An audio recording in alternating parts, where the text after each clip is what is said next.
What is a mind trick you know of? Learned this one second hand from a smuggler. People tend to notice things they're looking for, and once they don't find it, or even better, they do find it, they ignore everything else. So if you want to slip something by someone, make sure they catch you on something that doesn't matter, and they won't focus on what you're hiding. The story behind this is that in Berlin, while the wall was up, there was this smuggler who used to ride, every day, from East Berlin into West Berlin, or perhaps it was vice versa. I don't remember, with a bag of sand on the back of his bicycle. Every time, the checkpoint guards would cut open the bag of sand, search through it, find nothing, and let him go on his way. And every night he would return. They never realized that he was smuggling bicycles. While an effective example of misdirection, that's an old joke.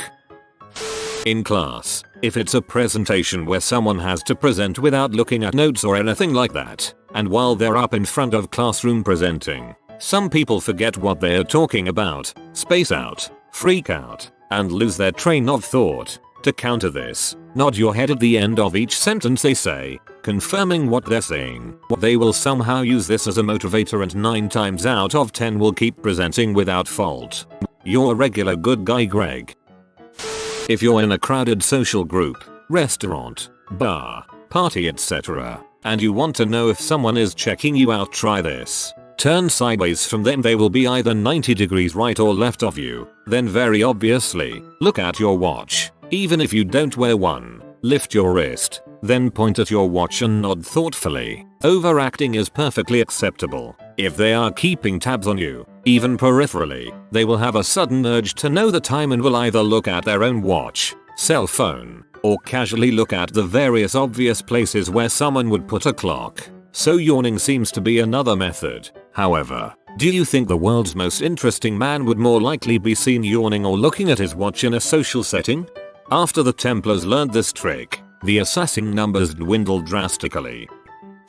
I hypnotized myself into quitting smoking. Every time I had the impulse to light up, I simply told myself, what a strange thing for a non-smoker to think. Eventually I convinced myself that the cravings were anomalous and could safely be ignored. I was at the front row of a concert and needed to get out mid-show. No one was letting me by. I decided to fake like I was about to throw up. The crowd had parted for me like I was Moses. Worked all the way through the crowd. Not one person stood in my way for more than a second. When I got out, I just walked normally. Troll face. Another music festival crowd trick. Find a cup on the ground, or use one you have, and hold it high in the air as if it is full. Walk in or out of a crowd with the cup in the air leading the way as if it is full, and they will part, avoiding possible spillage. I'm a paramedic. When a patient is possibly faking unconsciousness, we have 2 tricks to determine if they're really unconscious or not. First, you can lightly brush their eyelashes with your finger. Their eyes will flutter if they are faking it. Alternatively, if they're on their back, you can lift their arm over their face and let it go. A conscious person will drop their arm away from their face. Finally, a trick to see if someone is faking a neck injury or neck pain. Put a thermometer in their mouth while checking their vitals. Then ask them a yes or no question while looking them in the eyes. If you aren't looking directly at them, they tend to answer with a strained "huh" or "UNH." But if you're looking directly at them, they will usually nod their head. Someone who is faking the pain can do this with ease. And yes, there are a lot of calls where people fake pain, illness, etc. for various reasons. If you're trying to find something, try looking right to left as opposed to left to right. Your eyes tend to skim over things if you search in the direction you are used to reading in, so skim the opposite way. It takes me a bit more effort to do this, but I notice more details. If I need to remember to do anything at all the next day, I will put something in my room out of place. This works every time. Say for example, I really want to remember to email my professor before leaving for class. I will put a movie on the floor. I will initially think, why is it, oh right, email Ernie. A key technique for me. Doesn't work if there's already a bunch of crap on your floor. If you ask a question and receive only a partial answer, respond with polite silence. Simply wait. A more complete answer will usually follow. This works wonders in face-to-face conversation. Just look at them and wait. Many people can't stand the void and will fill it with more information. When trying to convince somebody to do something, offer them two options, either of which is okay with you. Humans have a hard time selecting outside of the given options. Example: so, did you want me to pick you up at 7 o'clock or 7:30? Did you want me to pick up the $50 one or the $35 one? Etc. During a job interview, you want to keep eye contact with the person you're talking to. It makes you seem more alert and confident. Here's the trick. Every 5 or 10 seconds switch the eye you're looking at. It's such a small motion that the other person can't see it, but it makes your eyes look like they're sparkling, which makes you look very interested in what the other person is saying. Probably works for dating too. Clarification. Some people have asked for clarification on how this is supposed to work. To comment on the small motion part, you have to be a few feet away from the other person. Otherwise the angle your eyes have to shift to look at the other eye is easily noticeable. Comment on the sparkling. Since your eyes aren't perfectly spherical, when they move the reflection of any lights in the room changes slightly. If the movement is small enough, all the other person sees is the light's reflection moving on your eye, thus sparkling. Disclaimer. Apparently some people can tell what you're doing and find it very annoying. If you're trying this and you get weird looks, you should probably stop. Or if you want to frick your boss. There's something in sales called the Sullivan nod. Basically when you're asking someone something, nod up and down while you're asking. Their mirror neurons start firing and they begin nodding and agreeing with you subconsciously. 60% of the time it works every time. I found that this doesn't work so well for telesales. I live in inner city Akron, Ohio. Needless to say, there is a pretty high crime rate around the university center. So I took a self-defense course at the university and learned the best self-defense tricks I could have never thought of. Act crazier than the person attacking you. I'm talking mental patient on PCP with a bad case of Jack Nicholson insane. 9 times out of 10 they will see you as unpredictable and not want to even mess with you. For example, I was across the street from my apartment at a Circle K buying a 40 and a pack of smokes at about midnight 30 and this guy comes up from nowhere and asks me if I want to make some money. I reply no thanks, I have a job. The clerk behind the window disappears to get my stuff and I'm stuck outside in the open standing right next to what amounts to a drug selling would-be burglar. After a while the silence and tension gets unbearable and I ask him what his proposed opportunity entails. Just then the clerk comes back, gives me my stuff, and shouts out the window, "Yo, what's up, dental?" or something along those lines. The shady guy shakes his head and starts to walk away. I pay for my stuff. Start walking along under the lights along the white wall of the building so I can be seen in case anything happens, and I see to my left that this shady guy is following me, walking parallel to me in the parking lot where it's dark. He calls over to me and starts walking towards me. I'm all like nope, so I curve my arms up so my hands are in my armpits and I crouch down with a wide stance and walk sideways in a crab walk gorilla style fashion and start screaming obscenities about aliens and Arabic coffee. The guy takes one look at me and makes a run for the bus stop. TLDR. A guy started following me in a parking lot of a Circle K late one night, so I went into gorilla mode and acted like a paranoid schizophrenic, so he ran off. Strange things are afoot at the Circle K. My favorite works best in sports. It's more of a way to get into other people's mind and screw them up. Say you're playing against a girl who is just on fire, completely in the zone and dominating. Casually ask, "Hey, what did you change to X better?" or something to that effect. I've done it in volleyball where I ask a guy who's been hitting amazing, "I've never seen you jump so high before. What did you change?" More often than not it throws them off their game. Done it in hockey too. "Hey, your shot looks amazing. What foot are you leading with?" Or you can ask someone what they do with their non-dominant hand when they bowl. The results are always hilarious. If you have to exert authority, act as though your orders would never be questioned, and you'll be fine. If you have to throw someone out of a place, just keep advancing on them until they are out the door. I work security at a club, and this definitely works. When trying to get away with something sketchy, not illegal per se, but frowned upon, walk into the place like you own it. Don't glance around. Don't even stop for a second or look confused. 9 times out of 10 nobody will question you. You can get away with lots of things that way. Nobody questions a man with a clipboard who looks like he belongs there. It occurred to me a while back that a security uniform, any security uniform, will get you past everyone, including security guards from a different company with a completely different uniform. As a security contractor, businesses at malls for example will call me to watch their store specifically for different reasons, mostly at night. Once time I got lost, I ended up at the entrance of a closed department store at a mall, and the manager himself pretty much ushered me in. If I hadn't asked how to get to my destination, he would have just bolted off and I would have had the place to myself. It's not the first time I wandered into places I shouldn't be, completely unchallenged. Also, it's really nice for when I want to smoke a joint in plain view. Cops just nod or wave at me, no matter where I am standing at whatever time of night, with absolutely no idea if I should be there or not. And all my uniform consists of is black slacks and a polo with an arm and chest patch. Nothing flashy or even that noticeable. Most of the time I feel as though I'm just dancing in everyone's peripheral vision, and they contrive for themselves that whoever I am, I should be here and don't need to be questioned. It's a head trip. In a similar vein, if you have a white van and high visibility vest and hard hat, you can do whatever the frick you want. Have someone lay on their back on the ground and hold their legs straight up, so their body is making a 90-degree angle. Have them close their eyes and relax their body completely. Hold that position for about 60 seconds. Then very slowly start lowering their legs towards the ground. It's critical they keep their eyes closed and ask them to tell you to stop when they feel their legs are about to hit the ground. They will always say stop way before it hits the ground. And then you say, well, now I'm going to drop your legs through the floor, and keep lowering their legs down onto the ground slowly. It feels really weird and always works, but I guess it's more of a mind-body trick. The blood drains out of their legs and with their eyes closed they can't get a good read on where their legs are. I was expecting the words "and then you penetrate" any moment.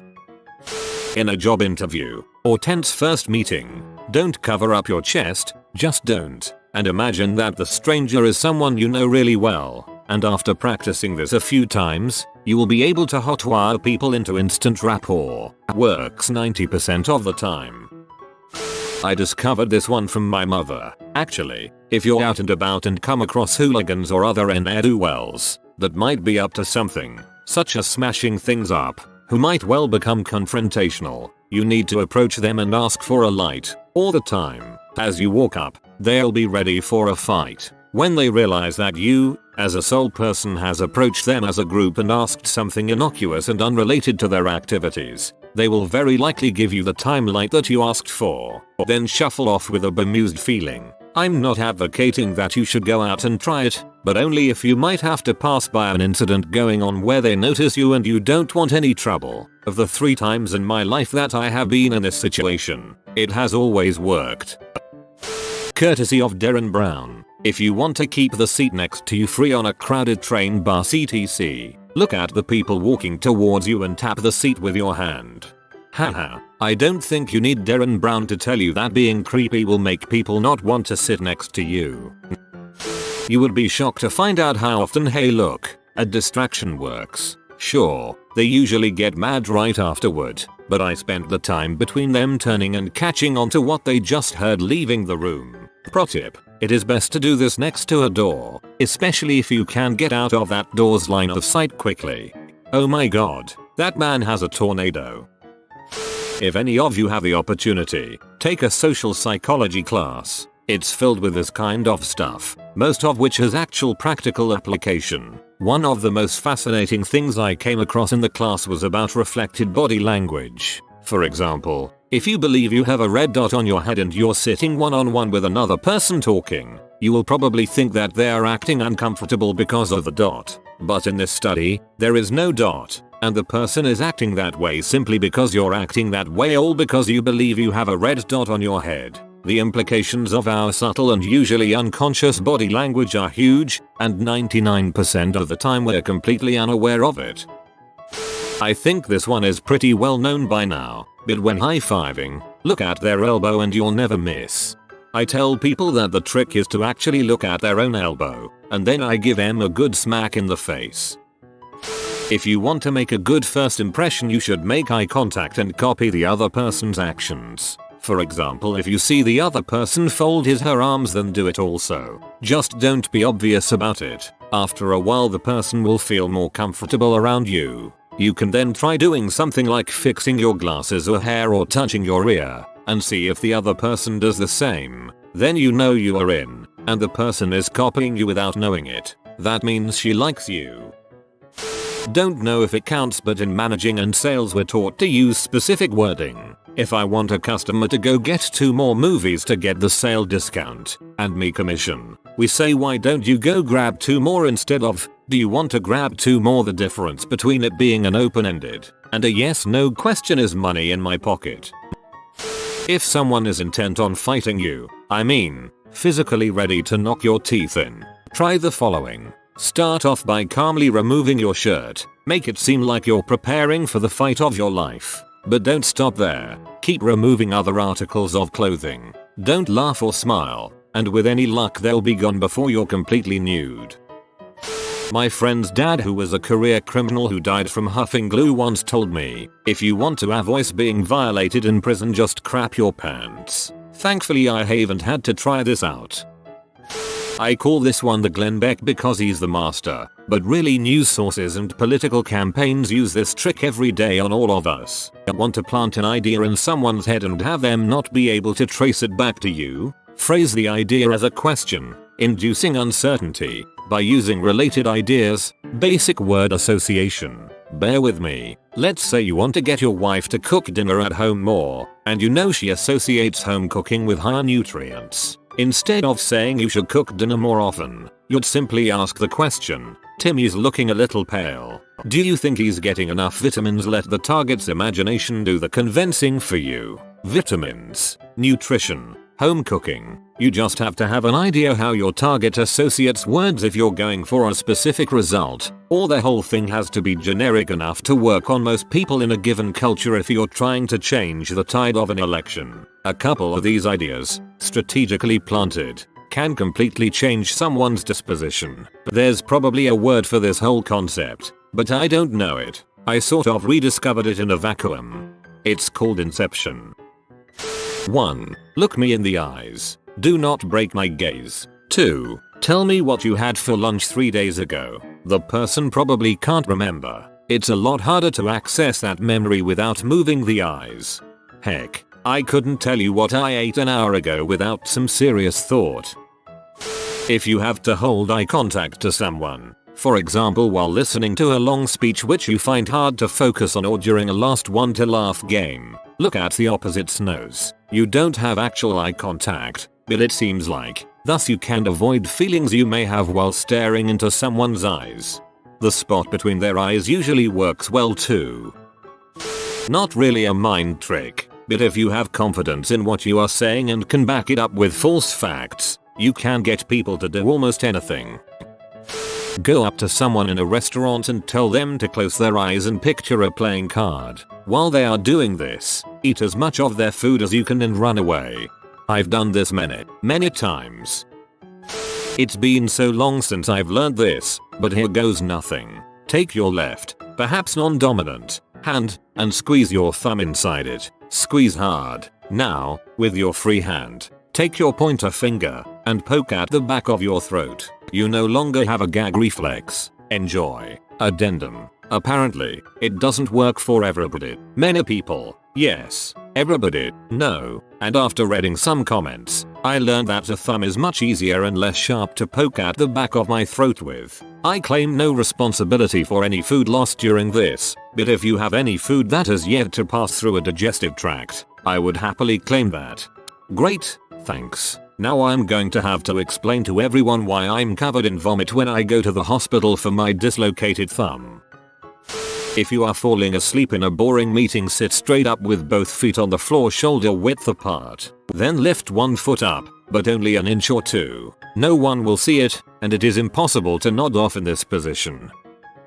You know that thing where if you repeat a word enough it loses its meaning? Well, I've convinced myself that there is some kind of similar thing going on with pain. If I'm in pain, if I focus 100% on the pain, and block out everything else, the pain kind of loses its meaning. I still feel it, but it's no longer pain. It's just What is? To clarify, I'm not claiming I could endure surgery without anesthesia or torture or anything, but if I've stubbed a toe or cut myself or something like that, it works fairly well.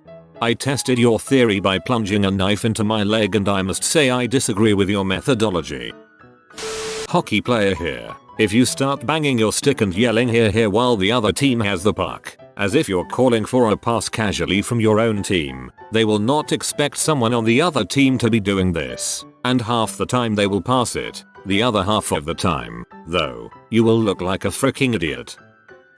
If I'm having a conversation with two people A and B, and I for some reason want person speaking A to focus look at person B rather than at me, I'll just look at person B. Person A will almost always start looking at person B instead. Read it somewhere, and it works. Try it. If I'm having a conversation with two people A and B, it usually just ends up as a conversation between A and B with me listening in. I used to play table tennis with this clever B when I was 12. And she used to say that she could throw me off my game just by thinking about the same thing that I was thinking about. And I was all like, "You freaking reckon B?" and started thinking about strawberries, and not at all about table tennis. She beat me a shameful amount. My cheap butt father taught me this, and it has worked 100% of the time. When bartering at a flea market, garage sale or Craigslist, hand the person the amount in cash you want to pay, then suggest the lower price while the cash is in their hand. Example, "Me, how much is this?" That guy, $20. Me, hands him a folded $10. "How about $10?" That guy, "Okay." People just can't bring themselves to give the money back once it is in their hand. They may not want to sell it for less, but once the cash is in their hand they can't give it back. When bargaining, it usually doesn't matter whether or not the other person gets a good deal, but whether or not they participated. If you start low and then let them bargain up to what you originally would have offered, they'll probably take it. Ah yes, I've seen this. Some suggest that you start at 10-15% what you desire to pay, and you'll most likely end up at your budget. For example, you want to buy a widget for $100, but you only have $85 to spend. Offer $72 and you'll haggle up to that $85 mark. One of my best, if you have two friends, people that don't really like each other, doesn't work when there is a very specific cause for dislike. Tell each of them separately, and in confidence when the other is brought up. OHH. That's too bad there. Obviously, the other person, always telling me how much they like you, and leave it at that. 9-10 times within a couple weeks to a month they'll usually start talking to each other at gatherings and soon become friends. TLDR. Trick people that don't like each other to start liking each other. I heard that if you're with a group of people and everyone starts laughing, you tend to first look at the person you like the most. It's interesting to note where everyone else is looking. Oh, that explains the group stare I get whenever I am laughing. This isn't a mind trick, but a biological trick. If you are trying to see something in the dark, don't look directly at it. Either move your eyes back and forth to scan, or look to one side of the object. The reason this works is because your color receptors are in the center of your eye and don't work well in the dark. Your black and white receptors are toward the outer edge.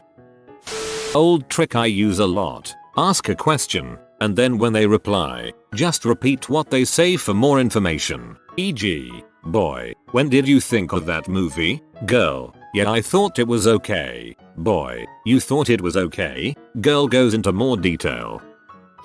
If you want someone to do something for you, simply use the word "because," not matter what you say after that. There was a study a while back about people who were lined up to use a copy machine. One person came up and said, "Can I use the copy machine because I need to make copies?" A majority of the time they were allowed to cut to the front. If you are new to the channel, you can subscribe. I publish new videos every day. Until then, check another video.